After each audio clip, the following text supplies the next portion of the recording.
There comes a moment when you realize the problem was never her attitude. It was what you allowed. You showed up.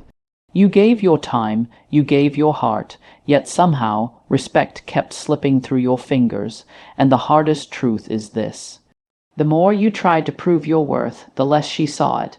But what if the shift you need isn't louder words or bigger effort, but one quiet move that changes how she feels the moment you make it?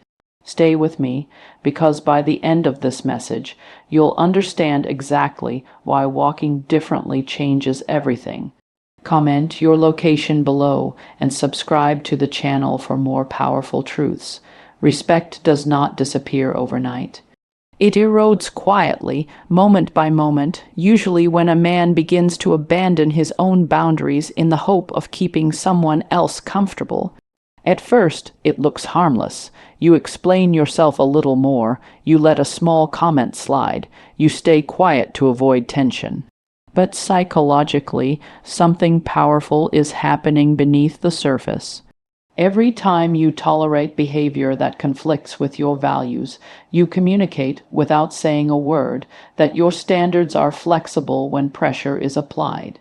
From a psychological standpoint, respect is not rooted in how much you give, but in how clearly you define where you end and others begin. Human beings instinctively assess strength through limits. When a woman senses that your sense of self adjusts based on her reactions, attraction and respect begin to weaken. Not because she is cruel, but because the dynamic no longer feels stable. Stability comes from consistency, and consistency comes from boundaries. A boundary is not a threat. It is not an ultimatum. It is a calm internal decision that says, "This is what I accept and this is what I don't." When you start explaining your boundaries excessively, you are no longer setting them. You are negotiating them. And negotiation implies doubt. Philosophically, self-respect is the practice of treating your own values as non-negotiable truths, not suggestions open for debate. Many men misunderstand boundaries as something you enforce outwardly. In reality, boundaries are enforced inwardly first. The real shift happens when you stop bending your behavior to keep someone interested, when you stop responding immediately out of anxiety, when you stop overinvesting to compensate for uncertainty. These moments recalibrate the dynamic because they signal self-trust. When a woman encounters a man who does not rush to please, who does not chase clarity, and who does not overextend to prove worth, something changes in how she perceives him. He becomes grounded, predictable in character, but not needy in action. This is where respect is born. Not from dominance, but from alignment. You are aligned with yourself. There is also a deeper philosophical layer here. A person who abandons their boundaries for connection is placing the relationship above their identity. But a person who honors their boundaries understands that connection only thrives when identity is intact. Without that, intimacy turns into dependency, and respect cannot survive dependency. Setting boundaries will feel uncomfortable at first. That discomfort is the withdrawal from old patterns of validation, seeking, but on the other side of that discomfort is clarity. Either the respect rises, or the relationship reveals that it was never built on mutual regard to begin with. And both outcomes serve you. The truth is simple but not easy. You teach people how to treat you by what you allow, not by what you ask for. The moment you choose self-respect over approval, the entire dynamic shifts. And once that shift happens, nothing stays the same again. Once boundaries are established, the next shift happens internally, not externally. This is where emotional detachment enters, and it is often misunderstood. Emotional detachment is not indifference, and it is not withdrawal as punishment. It is the ability to remain emotionally present without being emotionally dependent. Psychologically, this is one of the most powerful changes a man can make because it alters the invisible contract governing the relationship.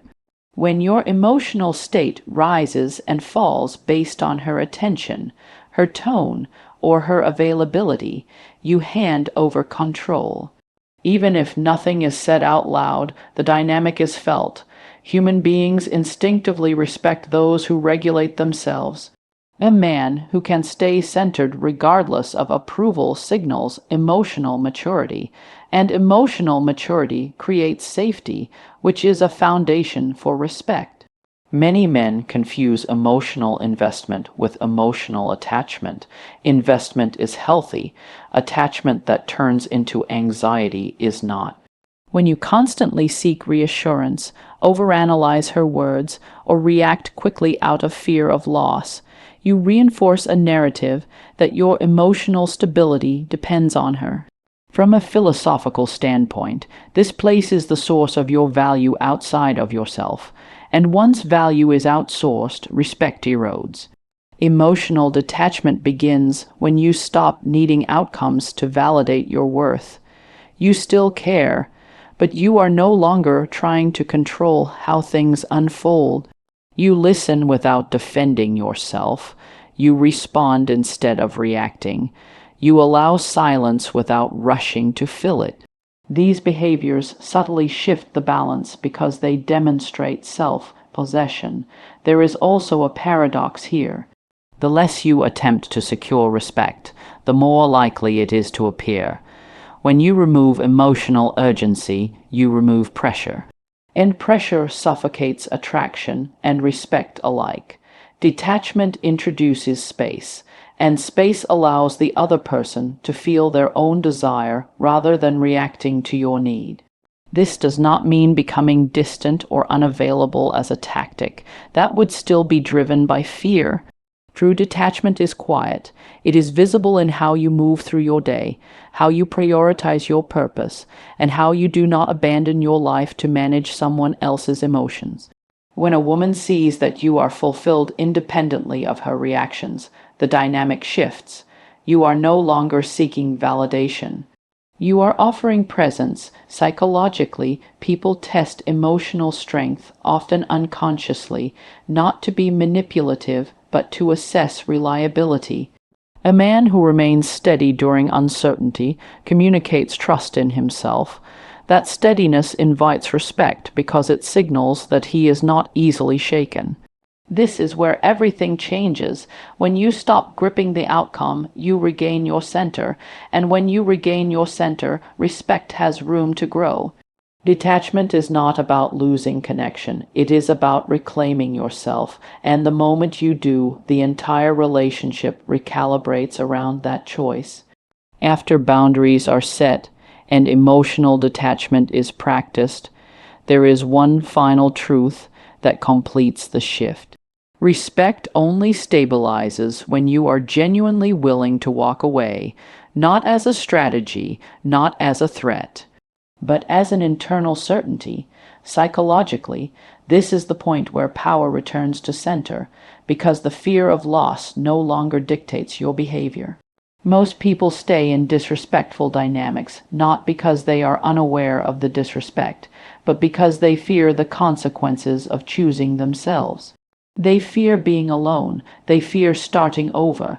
They fear that walking away means failure. But philosophically, staying where your values are compromised is the real failure. It is the slow erosion of identity in exchange for temporary comfort. When a man remains in a situation where he is dismissed, ignored, or taken for granted, he teaches the other person that his presence is unconditional. And unconditional presence without mutual respect creates imbalance. Respect requires choice. It requires the awareness that someone is with you not because they have to be, but because they choose to be. The moment that choice disappears, respect follows. Walking away does not require drama. It does not require speeches or explanations. In fact, the quieter it is, the more powerful it becomes. A calm withdrawal communicates something words cannot. It says, "I know my value and I will not negotiate it." This is not punishment, it is alignment. You are aligning your actions with your standards. There is also a deeper psychological shift that happens when you know you can leave. You stop performing. You stop overcorrecting. You stop shrinking yourself to keep peace. That freedom changes how you show up. And people respond differently to someone who is free. Freedom signals strength. Strength invites respect. Many men believe walking away means losing everything. In reality, it means reclaiming yourself. Either the relationship rises to meet your standards, or it reveals that it never could. Both outcomes bring clarity, and clarity is always preferable to confusion. From a philosophical perspective, self-respect is not proven by how long you endure discomfort, but by how quickly you respond to misalignment. A man who knows when to leave understands that his worth is not defined by who stays. It is defined by who he chooses to remain as. This is why the willingness to walk away is the ultimate boundary. It is the foundation beneath all others. Without it, boundaries become suggestions, detachment becomes performance, but with it, everything becomes real. Here is the truth to sit with. The moment you choose yourself without anger, without resentment, and without fear, you stop chasing respect and start embodying it. And when you embody it, the world has no choice but to respond.